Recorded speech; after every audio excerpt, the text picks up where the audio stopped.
Okay, so css.lint.unknownProperties. So essentially VS Code will warn you about unknown properties, and by default this is set to warning. Let me show you what that looks like.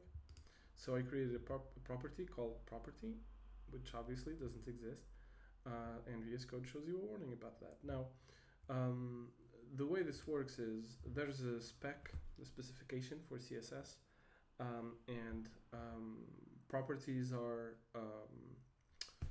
suggested there first, and then browsers try to implement them.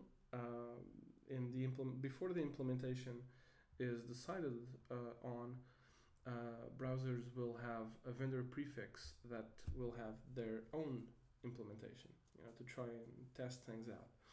So it's likely that VS Code knows about all the CSS properties that are on the specification, on the spec, right? So a known property would be an error, right, instead of warning. So my suggestion is to set this to error. Now this works in conjunction with another setting down here, which is the valid properties. We'll get to that, but just as a quick comment on this is that if VS Code doesn't know about a property that it should, you can add it here in the meanwhile, until there's an update to VS Code that fixes that issue.